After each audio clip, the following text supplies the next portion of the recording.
Hello everybody and welcome to another episode of This Week in Philadelphia Sports, where, as you might have guessed it, we go over everything that's happened this week in Philadelphia sports.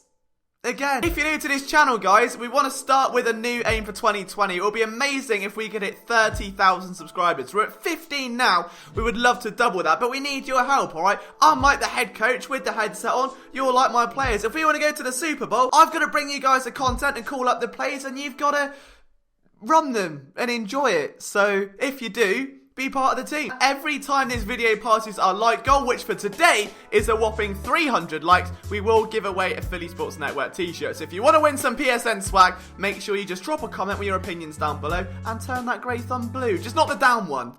Do that one. Now, I assumed that last week would have been a bit of a deep breath for the world of Philadelphia sports. The Eagles exited the playoffs a little bit earlier than many had hoped. It was a heartbreaking loss to the Seahawks, and a lot of people were obviously devastated about that. We're expecting just a nice, relaxing week where people can gather their thoughts, reflect on the year gone, and focus on the year ahead.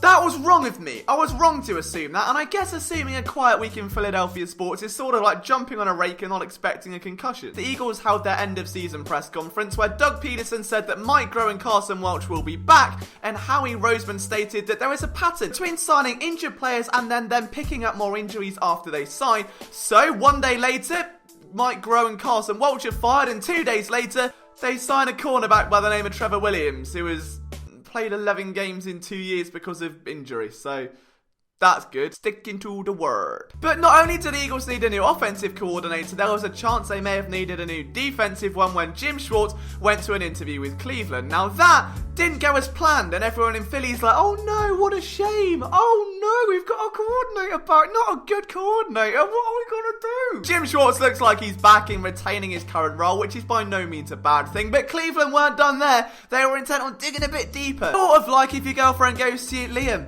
I've cheated on you, I'm really sorry. And then you get over it and they go, it was with your best mate. It was with your best friendo. So the Browns go in and they want to interview Andrew Berry, currently the Executive Vice President of Football Operations, oversaw everything from contracts to signings and really was Howie Roseman's right-hand man underneath Andy Weidel.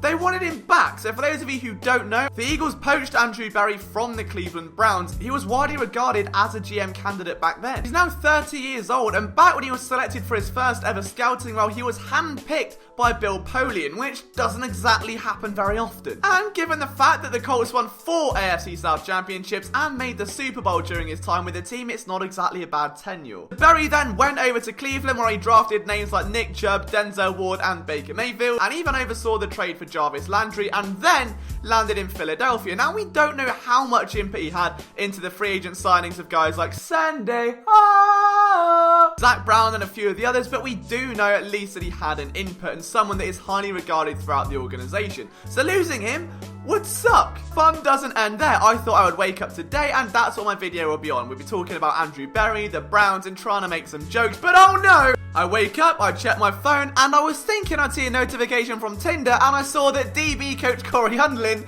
is going to the Lions as defensive coordinator. I don't know which would be more surprising, actually getting a notification from Tinder or seeing Cory Undlin go to the Lions. Now, Cory Undlin has been with the Eagles since 2015. He's been their DP coach ever since, but my problem is I didn't really see him as a defensive coordinator. He's highly regarded within the organization, but the problem is players haven't really developed. Like, think back to 2015. How many corners can you think from a year 1 to year 2 have progressed? Because Jalen Mills, let's think the obvious here, 2016 came in and was forced to start because of injury. There was no one else. He had to start. And he was targeted constantly. Like curls, comebacks. He was bullied by Eli Manning for about 2 years. He was targeted more than anyone else. It was ridiculous. And it took about 4 years for him to learn the discipline, not bite on slant and go routes. It took years. That was a long-winded process, but he was a 7th round pick. So Jalen Mills' development been substantial. Not really, but it's been okay. Sidney Jones has just been flashes in the pan since day one. Rasul Douglas, I still believe, should be a safety, and for whatever reason, he just can't see the field. So to me, he's a trade candidate. It feels like there was definitely a disconnect between what the front office wanted and what Jim Schwartz wanted in a cornerback. Avonte Maddox actually regressed, and Ronald Darby exists.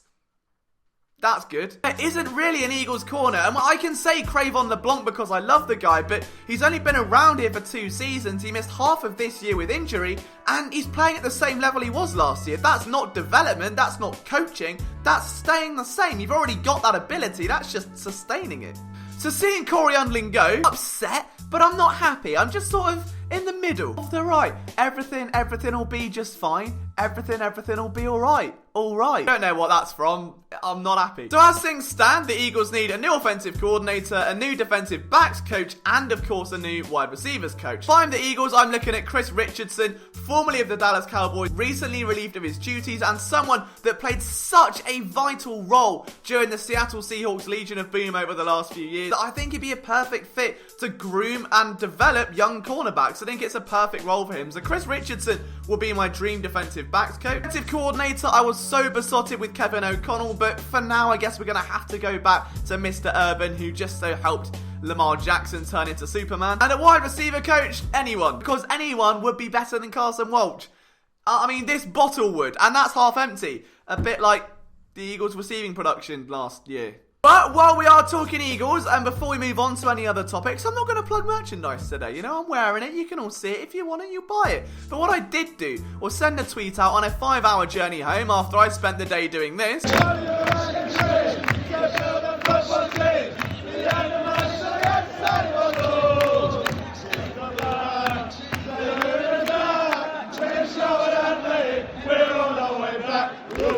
I was a little bit delirious. After listening to We Didn't Start the Fire on the way home, I thought that what if I rewrote that song with Eagles players who were injured? So I did it on the coach home. I got into the office today and this is what I come up with. Enjoy.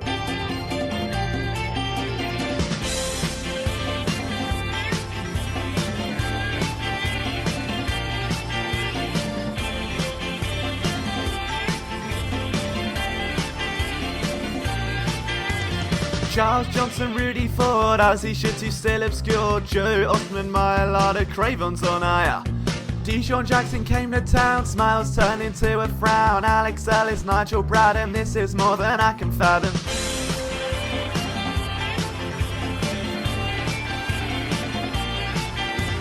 Ronald Darby can wrap up, Jalen Mills got back up, Corey Clements hurt again, let's not forget Jernigan. Hassan Ridgeway came to play, still got injured anyway. Darren Sproles is going in old Cameron Grugel. Philly players can't stay healthy. Is it on the Mets? Or should have taken Metcalf?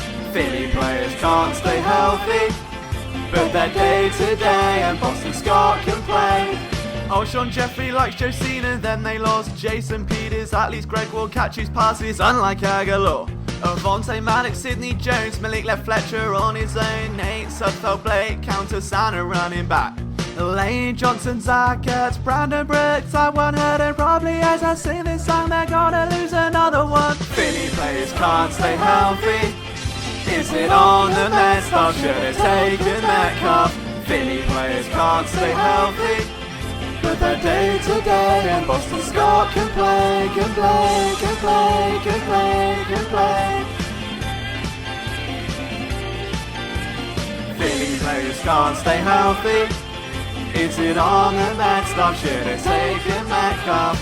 Philly players can't stay healthy, but they're day to day and Boston Scott can play.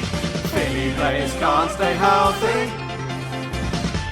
On to the Philadelphia Flyers. They're currently 5th in the Metropolitan Division and 4, 5 and 1 in the last 10. They were shut out for the first time the other day, so that sucked. But they're playing quality teams close. They play the Bruins again tonight, or yesterday, depending when you're watching this, and they may have won or lost, so there's analysis for you. They should still be deep in the race for a wildcard spot. They sit 3rd in it currently. You'd like to see them emerge as contenders a bit later on, but only time will tell. It was amazing to see a standing ovation for Oscar Lindblom, and I think that the energy surrounding this very young team should be able to carry them into a wildcard spot. How far they'll go, I don't know, but I think they should be able to make it. We know that Vigneault has such a good first season record whenever he joins a new team, and I don't think the Flyers are going to be any different. They're playing an inspired brand of hockey right now across the board. Guys like Kevin Hayes really setting the example for some of those younger guys coming up. Philadelphia 76ers are 25 and 15. It's been a bumpy road. Joel Embiid's finger ended up looking like a straw, so that happened.